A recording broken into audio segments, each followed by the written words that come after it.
My name is Eugen Munteanu, and you can call me Eugene because it's easier, and my film is Crescendo.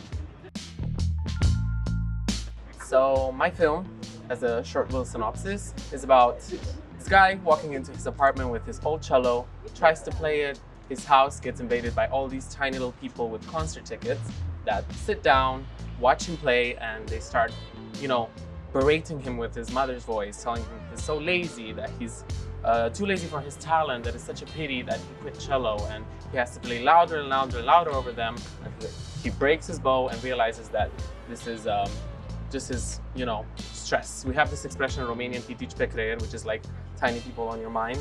So I wanted it to be a visual representation of that. And it's because I did cello when I was small and I went to the classical music education system in Romania, and it's not really a fun place for a 8-year-olds to start learning music. Well, after I did 5 years of studies, and my parents, kept telling me these things like, oh, you need to keep playing it, and they were right. It really was of use for something. Once I started doing animation, I used music a lot in my films. I was doing my own score, and when we got the idea of our animation school, United in Bucharest, in second year, they were like, we want you to do a movie about something that you know very well, that's not drawing or animation. And I said, I did this. How do I put how I feel about music into a short film? Because I didn't just want it to be like a musical, but rather something that really expresses what I went through. Well, I did a lot of arts while I was growing up. I did music, I did theater, I did dance. I was pretty good in school, and I did a informatics school, like mathematics, but I really did not enjoy everything.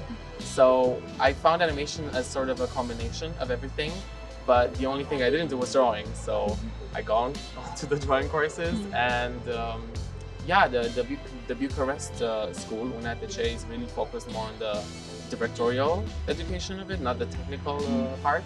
So they teach us more of what you would learn in a live action film school as well. So I feel like it really fit what I was trying to do with all these things that I learned growing up, and I use it a little bit. I did music, maybe next time it's gonna be what I learned in informatics. Yeah, so the bachelor's animation at UNATC is pretty new. It's like 7 years old. We used to have the master's for a long time, but it was comast. It was united with the multimedia. So I was one of the few people that finished his movies. It's very hard to finish your movies in our school because it's pretty much an author film. You don't have a team. It's you, and you can use some people from the second year to help you and find some people in the sound. But because I started really early, I managed to finish it. And I feel like most of our movies have a lot of, that get finished, have a lot of Western influence and tendencies, because we don't really have a national identity of animation anymore. Ever since the communist regime ended in '89 in Romania, the last film studio that we had, Anima Film, where Gopo was the director, it stopped because he died in the 90s. And only in 2008, when Anca Damian started doing movies again, had Romania got back on the European map of animation. So now with this course, we're trying to really figure out what our visual identity is. We've started having a few student movies in big festivals such as Annecy, but we're slowly getting there. I just wanted to harken back to what Gopo was doing with the cartoonish characters, and that's why I did it in more of a cartoonish style. And I also put into it all of the French movie influences that I like. But everyone pretty much does their own stuff. You can choose any subject, you can do whatever graphic you want,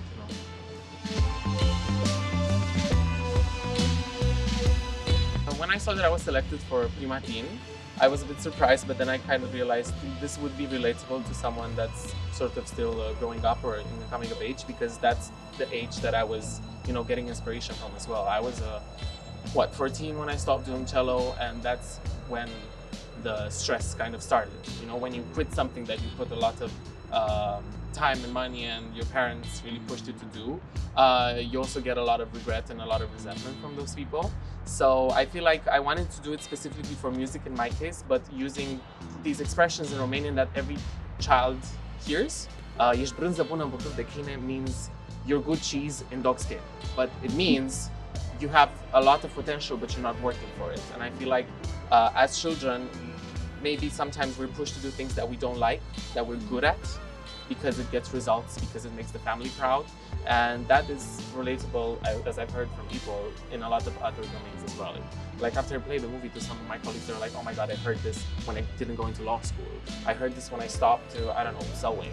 So I'm very glad that it's not just specific to classical music. But yeah, that's why I think it kind of works for a teenager.